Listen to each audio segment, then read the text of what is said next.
Vous êtes en train de suivre Tupac Congo Sport, la quintessence du sport congolais.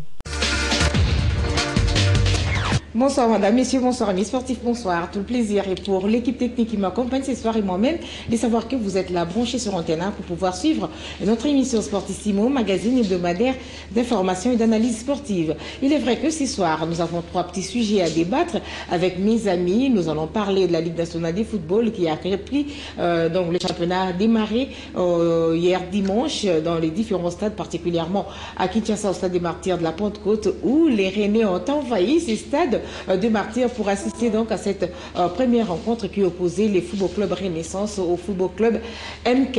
Et puis nous parlerons de ce qui nous est arrivé, nous, c'est-à-dire la République démocratique du Congo, avec cette élimination de la République démocratique du Congo dans le cadre des éliminatoires de la zone Afrique pour ce qui est du mondial Russie 2018. Nous n'irons pas à la place et donc la Tunisie qui a son ticket. Et puis on parlera des Toupissa Mazembe parce que le 19 novembre prochain, Mazembe joue son match aller de demi-finale, son match aller de finale de la Coupe de la CAF. Ça sera face à la formation des Sapeurs Sport du United de l'Afrique du Sud. Alors, puisque je suis en train de parler de nous, il n'est pas majesté, c'est bien sûr pour dire que je ne partage pas ce plateau avec la caméra et les micros. Je suis avec des êtres humains. Eux, c'est Djoka Kabengele et Bern Eilenbach. Bonsoir. Bonsoir Marceline Mazé. Ce sont mes deux complices. C'est bonsoir. Que nous nous retrouvons. Bonsoir Bern, comment ça va? Ça va un tout petit peu maintenant, ça va. Ça va un tout petit peu en clignotant les yeux, ça veut dire bon, oui, ça va très mal parce que je suis éprouvé et j'ai perdu ma belle-mère. Aussi. Donc voilà. Nos condoléances. Nous Merci. les sportifs, on a une façon particulière de pleurer nos morts. Merci. Moi par contre, ça va pas du tout. Pourquoi?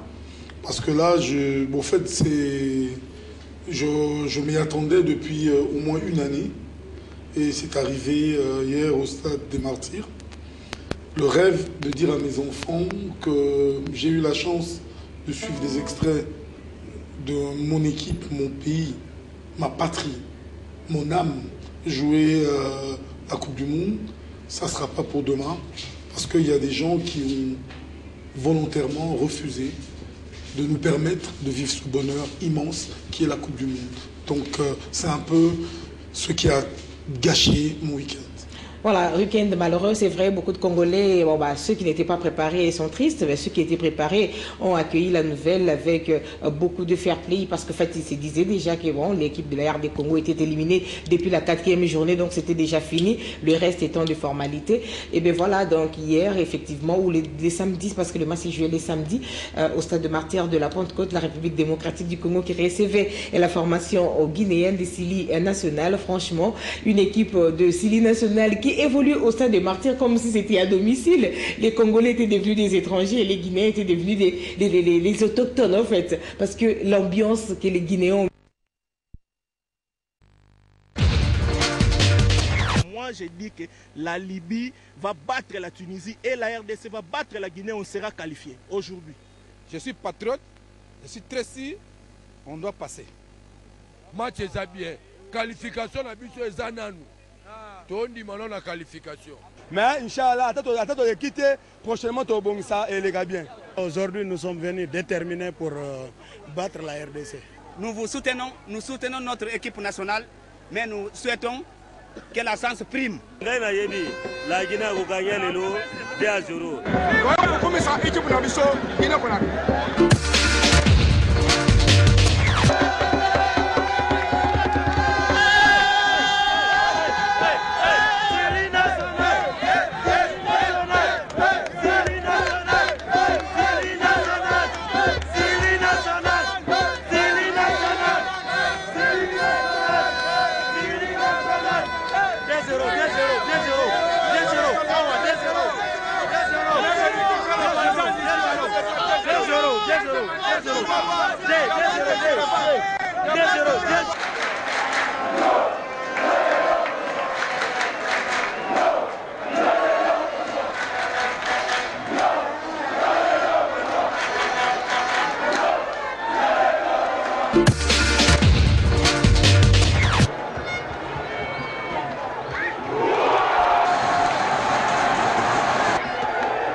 C'est une déception parce que il faudrait reconnaître que mes joueurs ont fourni de l'effort, on a pu contenir l'adversaire, on a réduit les espaces entre les lignes, entre les intervalles.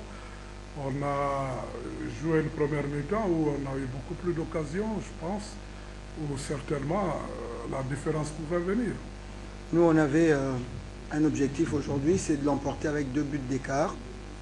L'objectif a été atteint. Les matchs ne se ressemblent pas. Aujourd'hui, ils ont réussi à bien faire les choses, donc bravo à eux.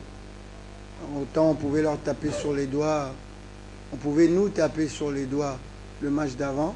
Autant aujourd'hui, ben on a réussi à faire ce qu'on devait faire. Donc félicitations aux joueurs.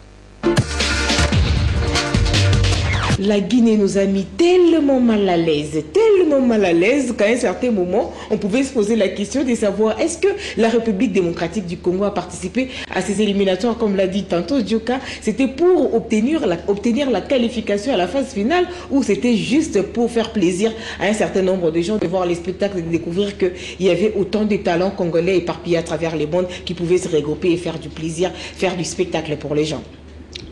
Je crois que pour ceux qui nous suivent, pour tous ceux, les amoureux de Sportissimo, ils doivent le savoir. Nous l'avions dit, ça fait presque une année que nous crions haut et fort que cette équipe n'était pas outillée pour aller à la Coupe du Monde.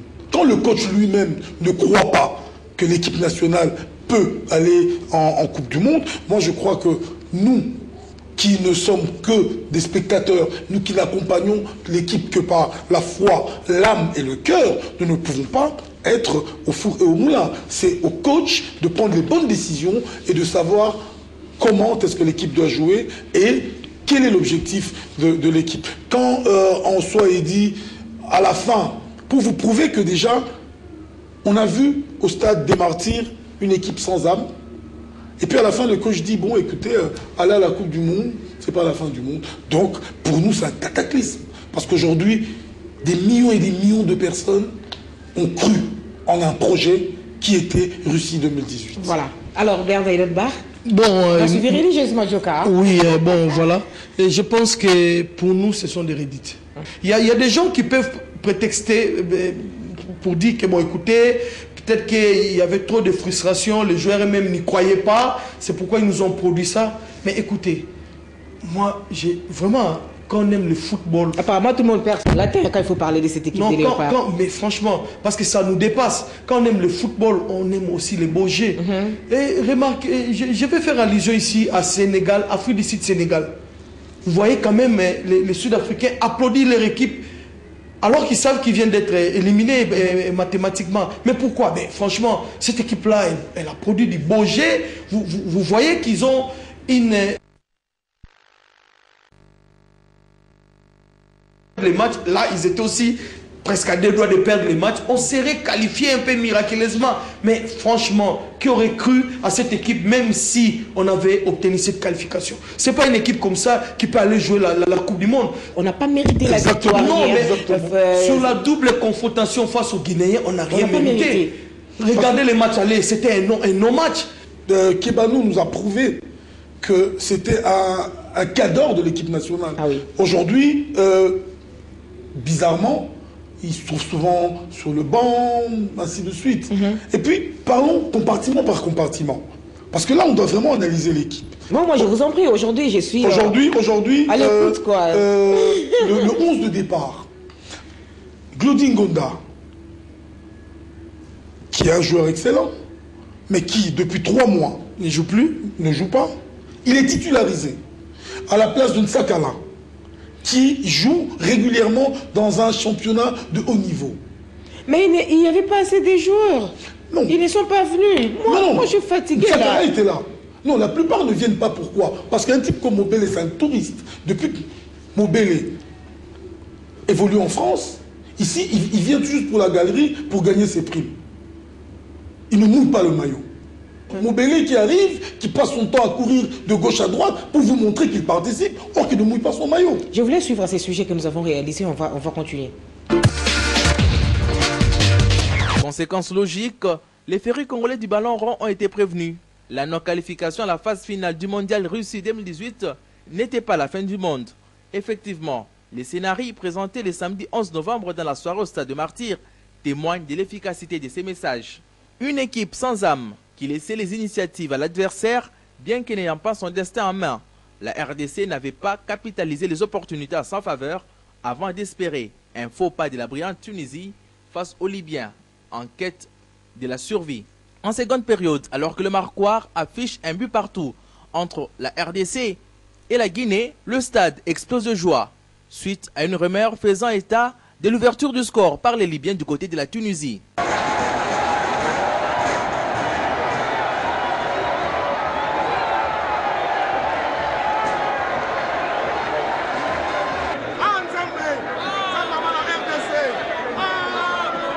Hélas pour les Congolais, ce n'était qu'une rumeur. Il n'y a pas eu de miracle.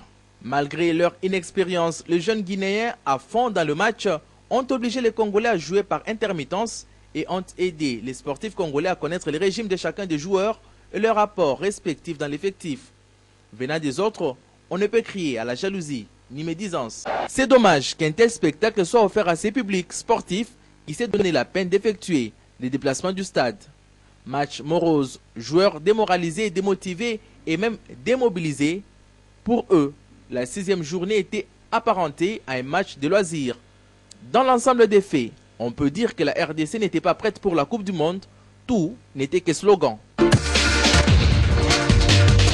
Mais voilà, chers téléspectateurs, nous sommes de retour sur ces plateaux après bien entendu avoir suivi à ces sujets. On a choisi quand même des extraits expressément pour permettre à nos téléspectateurs de comprendre le travail des journalistes. On n'est pas des entraîneurs, mais nous avons quand même un second œil. Et cet œil-là, c'est celui qui est toujours le bon parce que nous avons appris certaines techniques de manière théorique et ça nous permet de pouvoir analyser certains faits. Voilà pourquoi on tenait à tout prix à faire passer cet élément parce que quand ce sont les autres qui le disent, il n'y a pas de problème, il n'y a pas de souci. Mais quand ce sont vos compatriotes qui le disent, vous le prenez toujours mal. Donc c'est quand même dégueulasse, c'est incompris de la part de nous les journalistes. Bon, on revient quand même parce qu'aujourd'hui on ne fait pas l'apologie de certaines personnes. Nous sommes là bien entendu pour parler de notre équipe nationale qui nous a un tout petit peu déçus. Il est vrai que nous avons perdu déjà notre qualification lors du match retour contre la Tunisie ici à Kinshasa au stade de Martyrs de la Pentecôte. Mais en tout cas le samedi on s'entendait au mieux. On se disait que la République démocratique du Congo allait tout donner, donner tout ce qu'elle avait dans les tripes pour permettre en fait à ces peuples-là qui étaient déçus car se retrouvant à un pas seulement du mondial, se retrouvent aujourd'hui obligés de passer presque 6 mois à domicile et sans pour autant penser à ce mondial de Russie en 2018. Voilà, chers amis téléspectateurs, la déception elle est grande, elle fait en sorte que l'on puisse continuer à parler de cette équipe nationale de la République démocratique du Congo. L'expression la plus courante, c'est jamais, on n'a jamais été si près. On n'a jamais été si près. Ben, finalement, on se rend compte que on a été très loin. On a été très loin, franchement. Un point seulement nous séparer, mais voilà, ça nous a causé du tort. On retrouve quand même ce que l'on était en train de dire. On parle des joueurs compartiment par compartiment. Il est vrai que vous devrez savoir quand même que c'est une équipe diminuée. Ce n'est pas l'équipe des bases de Florent Ibenge qui a évolué le samedi contre la Guinée. Donc c'est une équipe quand même des fortunes. C'est vrai que tous ils viennent, mais il était obligé de travailler avec cet échantillon qui s'est présenté à Kinshasa. Non, Marceline, c'est tout à fait normal que les autres ne viennent pas. Parce que chaque fois qu'ils viennent, ils partent avec des frustrations. Ibenge, le coach, fait des classements fantaisistes. Non, mais Bakambu, par exemple, c'était parce qu'il avait 2 cartons jaunes. Ça, c'est les autres qui étaient blessés. Ça, c'est juste une exception qui confirme la règle. Voilà, vous pensez que ceux qui ne sont pas venus, en réalité, ne sont pas blessés? Non, mais parce que... Attends. C'était pour fuir la convocation. Akolo a joué la semaine passée. Mpoko a joué la semaine passée. Dans leur club, on n'a pas parlé des blessures. Bien sûr que non. Ok. Alors, un joueur, il peut toujours camoufler. Oui, ils sont frustrés par le comportement du coach et surtout du staff technique. Parce qu'en fait, en parlant de compartiment, là, je vais au niveau du milieu de terrain. Ouais. On a remarqué que Magoma ne joue qu'une période. Magoma ne fait pas un match plein parce qu'il se donne tellement au milieu de terrain parce qu'il fait du box-to-box. Bon, il n'a plus l'âge d'aller et de revenir. Mais il le fait ici par rapport à la température. À un moment, il y a cassure. À part Mbemba Chancel qui aujourd'hui assure et porte l'équipe à sa manière. Confirme. Et nous avons, il y a Niskens Kebano qui nous a confirmé que c'est un cadre de l'équipe nationale. Pour lui, c'était pas un match. Donc pour lui, c'était un grand match. Comme il a l'habitude de Et le il faire. pensait vraiment à la qualification. Et maintenant, c'est au niveau de l'attaque. Et l'attaque. C'est franchement la plus grande déception. D'abord Bolingui, transparent. Transparent, il y a Kabananga sans pour autant prendre son parti. Moi, je préfère encore dans le football un joueur qui a cette maladresse-là. Ça veut dire quoi? Ça veut dire que par moment, il fait des appels de ballons qui font qu'on lui mette des ballons, mais c'est lui qui ne réussit pas à les capitaliser. Mais il y a un non-match d'un joueur comme Bolingui. C'est un non-match. Écoutez, il y a des télévisions périphériques qui reprennent ces matchs-là. Regardez ces matchs-là. Vous allez voir qu'il ne touche pas plus de 2 ballons. Je vous l'ai dit, il ne fait pas 2 mètres de course avec un ballon. Notre jeune international. Il ne fait pas d'appel de ballon. Regardez tous les centres qu'on adresse. Kebano, vraiment, il a fait des centres. De temps en temps, Glody un peu moins, mais c'est Kebano. Dans tous les centres qu'on fait, Bolingui se retrouve derrière les attaquants. Exactement. Il ne vient pas derrière les défenseurs, derrière le gardien. Derrière les gardiens. Il est toujours derrière. Il ne vient pas couper la trajectoire. On aurait mis Etekiama, franchement, il nous aurait mis même un coup de tête. Non mais il est rwandais. Non mais oui, je vous en prie. On aurait mis Etekiama, on aurait mis Ben Malango. J'aurais préféré que Ben Malango qui était sur le banc nous joue ces matchs-là. C'est parce qu'à un certain moment, parce que nous qui avons été là. Et quand il y a penalty, on voit les gars qui se précipitent pour prendre les ballons. Ça, je trouve ça malhonnête. Il faut quand même laisser aux gens comme des Kebano ou des Chancel même jouer ces gens de penalty. Il ne faut pas venir faire un non-match et puis repartir avec un but marqué, dire à ses confrères de là qu'on a marqué en national. Ça, c'était un non-match. Je ne peux pas supporter qu'en équipe nationale, un avant-centre comme Bolingui soit titulaire et finisse un match. Ça, c'est pas normal. Mais il y a encore un autre problème. Parce qu'aujourd'hui, nous condamnons le jeune attaquant... Moubele? Non, pas Moubele. Kabananga. Nous le condamnons. Mais est-ce qu'il joue à son poste? C'est ça la question qu'il faut se poser. Parce que c'est un avant-centre. Et voilà, il n'y avait pas Bakambu. Alors on l'a essayé dans alors aujourd'hui, ils se sont d'ailleurs plusieurs fois télescopés. Oui, vous avez remarqué aujourd'hui, voilà, ils se sont télescopés. Aujourd'hui, nous jetons notre dévolu sur Kabananga. Mais Kabananga, c'est un avant-centre. On lui demande d'être un ailier de débordement. Comment voulez-vous qu'un avant-centre... Il n'a pas la course, il n'a pas la vitesse, il ne peut pas faire ça. À tout moment. Il n'a pas le coup de rein. Circonstanciellement, lors de certains matchs, il peut faire. Mais il ne peut pas être dénaturé à ce point. Voilà, tout ça, c'est parce qu'il y a un mauvais coaching. Le fond, c'est le coaching. Mais parce qu'à un certain moment, on s'est rendu quand même compte que l'entraîneur lui-même aussi ne savait pas à quoi s'en tenir. Oui, bon, il fait entrer Bokila alors qu'il y avait... Il nous fait Mimi Guanzou avec trois avant-centres. Et ça, c'était terrible quand même. C'était très fort à un certain moment. Il nous fait un petit mini Guanzou. Parce que le grand Guanzou, il a fait la Coupe d'Afrique avec 5 avant-centres. Là, il nous fait un tout petit mini Guanzou avec 3 avant-centres. Mais ce sont des bonnes trouvailles quand même, parce que ça nous permet de comprendre certaines choses, certains systèmes. Peut-être c'est nouveau, peut-être que demain ça peut apporter du plus, ça peut apporter du positif dans l'équipe. Mais ce qui est décevant, c'est qu'on se rend quand même compte qu'on est à la recherche de buts à marquer. Et Kabananga fait ces genres de... Il gâche pratiquement ces genres d'occasions. Et l'entraîneur nous dit rien, alors que nous étions encore à l'heure de jeu. Il se dépense trop. Oui, mais et puis on le sort quand? Quand lui-même a voulu. On le sort quand? À 8 minutes de la fin. Franchement. Et bon, écoutez, j'ai suivi un analyste qui disait dans une télévision de périphérie, il dit, mais écoutez, je vous avais promis qu'il ne sortirait pas avant 10 minutes. Voilà. Et c'est ce qui s'est passé. Ça, c'est pas la tribune des Sportissimo. Beaucoup de gens connaissent voilà, parce que les fonctionnements même les étrangers ont compris quelle est la philosophie de notre coach et de notre coaching. Parce qu'à un certain moment, bon, on s'est rendu quand même compte qu'il s'agit quand même du pays et les gens ont commencé à l'aider, on va suivre ça. Nous devons bien coacher cette équipe. Il faut un bon coaching. Nous avons des bons joueurs, mais un bon coaching. Non, je n'ai pas dit ça. Moi, je n'ai pas dit ça. J'ai dit seulement qu'aujourd'hui, tactiquement, on n'était pas en place. On a gagné.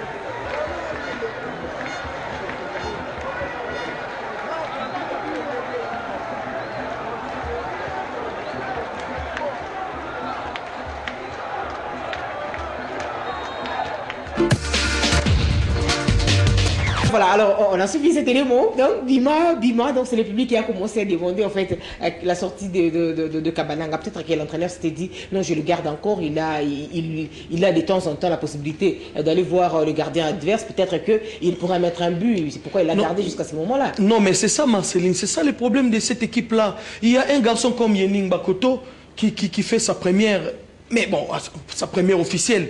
Mais on voit quand même qu'il a de la vista, qui peut éliminer en 1 contre 1, qui peut faire descendre en peu de temps. Il n'a joué que 10 minutes, le pauvre. Mais il nous a fait voir quand même quelques phases de jeu intéressantes. On les garde quand même pour la CAN. Mais Marceline, il vient pour intégrer cette équipe-là. C'est un ailier type. Il vient, il joue en Botswana, il marque un but. Et puis on vient jouer en compétition. Il n'est pas là. Il vient, il est sur le banc. Ça fait 90 minutes, il ne joue pas. 2 matchs durant, il ne joue pas. Je pense que le titulaire, ça c'est mérite. Mais écoutez, il ne faut pas titulariser des gars comme des Kabananga. Kabananga, c'est le 15e match qu'il a en contre-performance.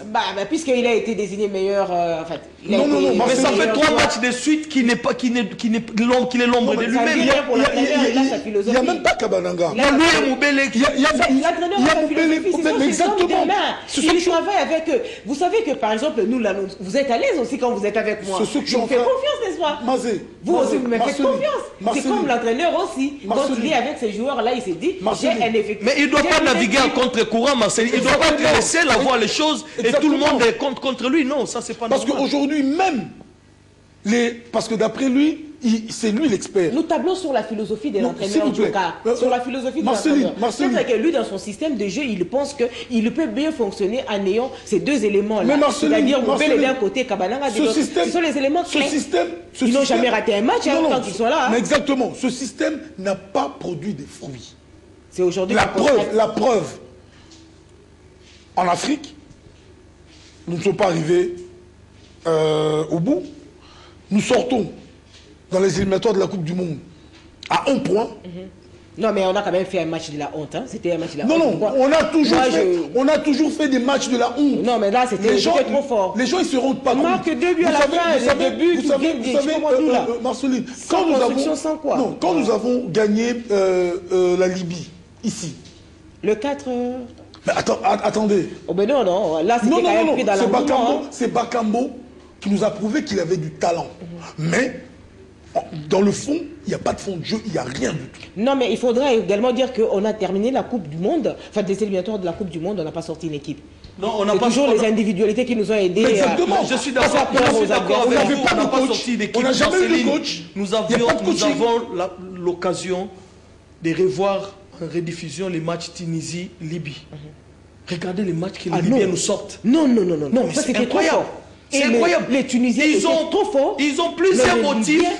Ils ont plusieurs motifs d'être contents de cette équipe-là, même alors qu'ils sont éliminés. Les Libyens, ils auront toujours un motif d'être heureux. Même le Guinéen aussi. Même le Guinéen. Et voilà le président de la République tunisienne. Vraiment. Ils ont fait échec à toutes les tentatives. Parce qu'eux n'ont pas la possibilité. Ils ont fait échec à toutes les tentatives. Et regardez quel match. Quel match. Et c'était un match vivant, vivace.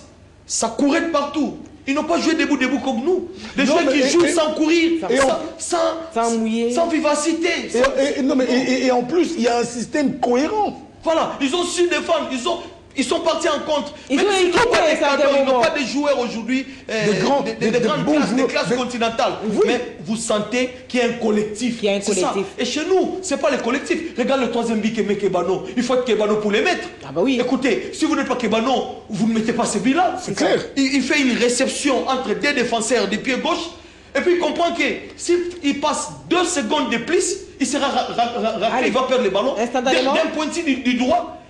Sans réfléchir, il met le ballon. Mais si, par méga, ces billes-là nous avaient qualifiés, tout le monde aurait crié, coaché, tout ça. Mais non, écoutez. Dans l'ensemble, on mérite. C'est l'individuel. C'est normal. On n'a pas mérité. C'était l'exercice.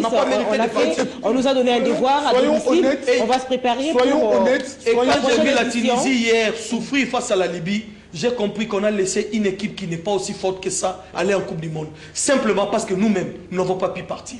Voilà. Parce qu'au fait, aujourd'hui, ce qui est vrai, en principe, je crois que le sort a été scellé, mais on ne devrait pas partir à la Coupe du Monde. On ne le mérite pas. Pourquoi? Parce qu'aujourd'hui, nous n'avons pas une équipe comme telle.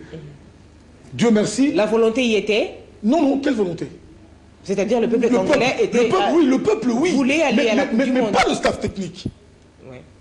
Pas le staff technique. En tout cas, Marceline, là j'insiste. Aujourd'hui, nous devons avoir un staff qui puisse être capable de porter ce poids, ce fardeau. Aujourd'hui, c'est vrai, on parle d'un individu qui aujourd'hui Vous êtes à la recherche de la fameuse phrase, j'assume. Vous êtes à la recherche de ça? Non, même pas. Et le coach, venir, hein, ne vous en faites pas. aujourd'hui, et le coach. Mais moi, je crois qu'aujourd'hui, il est temps que la fédération congolaise essaie un peu de revoir ses plans. Il est temps que le gouvernement s'implique. Parce qu'au fait, c'est une affaire de toute une nation. Donc, tout le staff technique doit être viré. Tout le staff technique. Ah, mais là, on change quand même de cap. Hein? Non, on change de cap. Surtout qu'on a perdu, donc... Donc, tout le staff technique doit être viré. Ok. On doit chercher des gens qui ont mouillé un jour le maillot pour ce pays. Attends, il y en a beaucoup. Mais si ça peut nous prendre 8 ans, si vous voulez, mais tant mieux, il n'y a pas de souci. Non, mais déjà... Si ça nous prend 8 ans, par exemple, pour aller à la Coupe du Monde encore. C'est pas un problème, mais qu'on les vire aujourd'hui pour que demain nous puissions voir le soleil autrement. Parce qu'il y a encore la Coupe d'Afrique qui nous attend.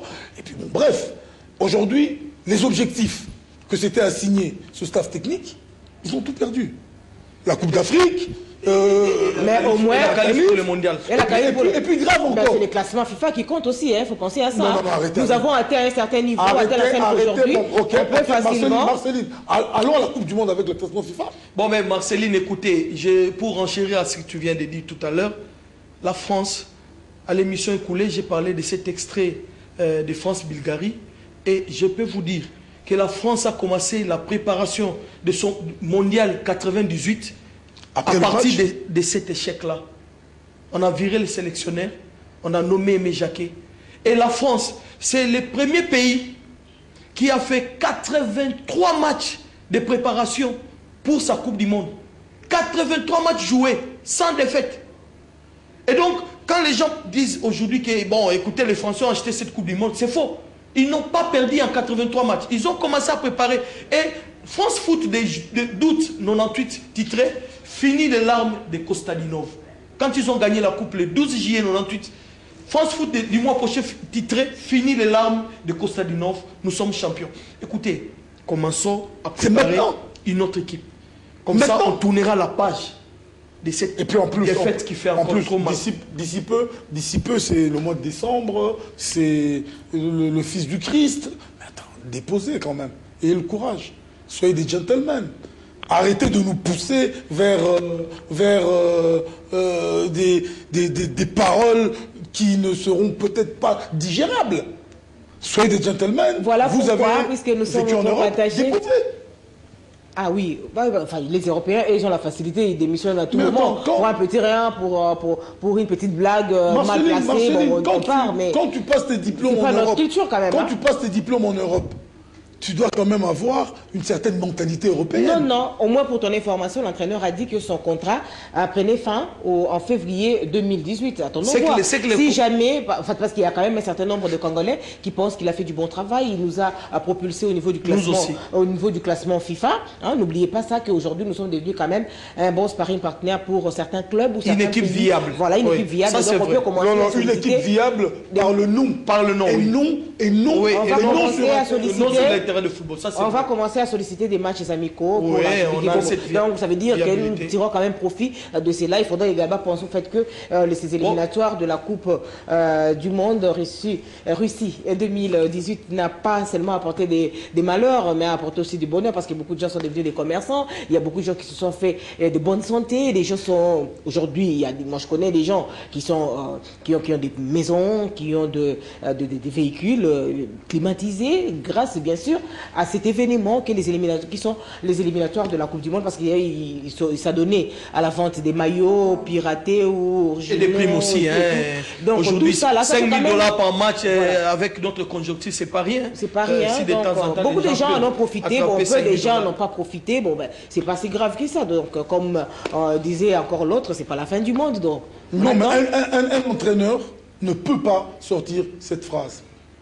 Surtout quelqu'un qui aime son pays et qui est conscient de l'enjeu que après 40 ans, 40 et quelques années, 4 décennies, que nous puissions retrouver voilà pourquoi, à la recherche du chiffre exact, ça me donne l'occasion d'aller directement en Belgique. Là, nous allons parler de ces championnats belges avec bien sûr le concours de nos amis de Easy TV et grâce à Plus, c'est ça, à Plus Sport. Ben voilà, on est de retour sur ces plateaux, chers amis téléspectateurs, après Easy. Aujourd'hui, on fait exception parce qu'en fait, la projection, c'est par rapport au 19 novembre prochain. Les Tout-Puissants Mazembe, au stade TP Mazembe à Kamalondo, recevra la formation de Sape Sport United de l'Afrique du Sud dans le cadre de la finale à de la Coupe de la CAF. On est en train de croiser les doigts. On sait que les Tout-Puissants Mazembe déçoit difficilement. C'est une équipe qui est habituée à des grands affrontements. Et puisque Sape Sport est allé arracher sa qualification à l'extérieur de son fief, donc ça veut dire en d'autres termes que le Tout-Puissant Mazembe doit rester sur ses gardes et savoir à qui est-ce qu'il a affaire. Donc ce sera le rendez-vous de dimanche prochain. Rapidement, on va en parler 2-3 phrases pour parler des Tout-Puissants Mazembe, parce qu'en fait, si jamais il y a, quel que soit le résultat, en tout cas le lundi prochain, on fera quand même un spécial avec la moitié de l'émission consacrée au Tout-Puissant Mazembe par rapport déjà à cet exploit réalisé, atteindre la finale. Oui, Mazembe, ça reste Mazembe. On a dit que depuis 2009, ils sont pour la 6e fois en finale. Et puis, c'est une équipe qui est au rendez-vous, qui a toujours été au rendez-vous, qui est habituée à jouer les grandes compétitions, à faire les shows en Afrique. C'est dans le top 3 ou top 5 clubs africains. Je pense que Mazembe a tous les arguments pour remporter cette finale. Mais je l'ai dit aussi... Est-ce que Yombo et Zola Nambo Cannabis et Yoko Nelete? Non, je l'ai dit parce que bon, ce Tolongeka Maramba Yombo, mais il faut aussi analyser autrement les choses. Il faut avoir le courage de le dire. Sape Sport, c'est, à mon avis, la meilleure équipe sur le plan fond des jeux techniques, tactiques africaines à l'heure actuelle. Je l'ai dit. Et je prends le courage de le dire parce que j'ai suivi aussi la finale passée, Wydad en Ligue des Champions entre les WAC et les Al-Ali. J'ai vu qu'il y avait une très belle équipe d'Al-Ali et du WAC aussi, mais bon, il y avait... On se penche du côté du gagnant, quoi. Voilà, il y avait quand même des joueurs comme Karti et Warki, marocains, qui ont fait la différence. Mais Sape Sport, si vous suivez cette équipe-là, ils pratiquent du beau football, ils sont bons physiquement, et ils ont la possession, et ils savent voyager. Donc à Mazembe de faire attention. Et au fait Mazembe, n'oubliez pas qu'aujourd'hui Mazembe c'est l'expérience. Mazembe, c'est un peu cette continuité, parce qu'en fait, quand nous parlons de Mazembe, parlons également du coach de Mazembe, qui n'est autre que Pamphile Miayo, qui aujourd'hui ne suit que les directives des grands qui sont passés à Mazembe. Et aujourd'hui, Mazembe a cette qualité exceptionnelle de se transcender dans les grands événements. Mazembe est une équipe gagnante. Ils sont déjà gagnants au départ. Le problème, c'est quoi? C'est l'esprit. Parce qu'en fait, avec tous les joueurs de qualité qu'ils ont, comme Redford Kalaba, tous ces gens... Quand ils arrivent, les jeunes Ushindi, voilà, ce jeune-là, il est magnifique, et pourquoi pas Ben Malango. En fait, dès qu'ils arrivent à un certain niveau, ils élèvent le niveau. Supersport, c'est comme s'ils jouaient par rapport aux adversaires. Exactement. Voilà. Supersport peut être une foudre de guerre, mais Mazembe va se transcender. Moi, je suis confiant. Je sais que... Et puis, Mazembe sait voyager. Ça, c'est la force de Mazembe depuis des années. Même au Maghreb, Mazembe voyage partout. Que ce soit au Maghreb, que ce soit en Afrique, que ce soit en Afrique du Sud. C'est juste à côté. C'est le même climat, c'est le même esprit. Donc pour moi, je suis confiant que Mazembe va décrocher ce titre, surtout avec cette philosophie de Pamphile Miayo, qui aujourd'hui est un coach respectable, que je respecte beaucoup. Pourvu qu'il ne fasse pas de mauvais résultats, parce que lui, il passerait également la guillotine. Alors, chers amis, non, il ne peut pas passer à la guillotine. À la fin de notre émission de ce soir. Merci de nous avoir suivis. Les prochains rendez-vous avec l'actualité, c'est donc le lundi prochain. Ah non, on aimait quand même dire quelque chose par rapport à Berne, qui a perdu sa belle-mère. Oui, j'ai perdu ma belle-mère. Maman Sidonie Litongo nous a quittés. Et donc, c'est vendredi qu'il y aura la levée des corps de la morgue de l'hôpital cinquantenaire pour l'exposition à la salle Gracia, juste à côté de Bibi Place sur Victoire. Et donc, l'animation interviendra le jour suivant, dans les samedis, aux alentours de 13h pour les cimetières privés de Mingadi. Voilà. Donc, on est là sur le plus attristé, que la terre de nos ancêtres soit déjà douce et légère, et que son âme soit repose en paix. Alors, nous y serons certainement. promis. Et à vous, chers amis téléspectateurs, nous vous disons merci de nous avoir suivis. Le prochain rendez-vous, le lundi prochain à la même heure sur la même chaîne. Dans l'entretemps, portez-vous bien et surtout restez avec ces belles images du championnat de la 2-1 qui a démarré hier dimanche, et particulièrement au stade des Martyrs de la Pentecôte. C'est parti! La 23e édition de la division 1 de la RDC a démarré le week-end dernier dans différentes zones de développement. À l'est, Bukavu Dawa a été surpris désagréablement par Montbleu qui l'a battu sur la marque des 1-0. 2 matchs se sont joués ce dimanche à Kinshasa. D'abord, l'AS Dragon Bilima qui s'est défait du RCK par un score étriqué d'1-0. Alors que le FC Renaissance, en première sortie, est difficilement venu à bout du FC MK au terme des 86 minutes de jeu par Koulibaly. Pour rappel, le FC MK a coincé le Banafibo durant toute la première période avant de fléchir à la seconde en laissant respirer la défense orange, donnant ainsi l'opportunité aux attaquants de s'offrir des occasions dont l'une a fini par aboutir. Signalons tout de même que le FC Renaissance s'est présenté en cette première journée avec 16 joueurs qualifiés, dont 11 titulaires et 5 remplaçants, sans un gardien de but. C'est donc dans la douleur atroce que le FC Renaissance remporte ce challenge. C'est mardi, les Dari Klomote Mapembe sera face à la C Rangers au stade de Martyr. Banatu Adora de SMP original Yakitamo lobby mardi na 11h tokuta terrain Vélodrome. Bon maman on a habillé mais transport ils ont orphelé. Alors que l'SV Club matchera en deuxième explication de la journée du mercredi, tout puissant Moulungue. Dans la zone centre-sud, Sanga Balende contraint à partager les points avec Dibumba. 1 but partout. Le club de Chikapa a terminé les matchs à 10 suite à l'expulsion de son gardien de but, Gelor Mboko, qui aurait proféré des injures à l'endroit de l'arbitre. Ifeni et Moussema sont les buteurs de cette rencontre. Dans la douceur, Lupopo par Alidor Kayembe et Jerry a inscrit les débuts de victoire contre un des Kayembe pour le Lubumbashi Sport. Océan Pacifique a été accroché par l'AS Chinkunku, 1 but partout. Les visiteurs par Mpia à la 44e minute et l'égalisation de Lukoji pour Océan Pacifique est intervenue à la 57e minute avant que son équipe ne rate de transformer les pénaltys à la 75e minute. Et c'est lundi, 2 affiches. Don Bosco contre le groupe Bazano et Tout-Puissant Mazembe étaient face à l'Ecofoot Katumbi.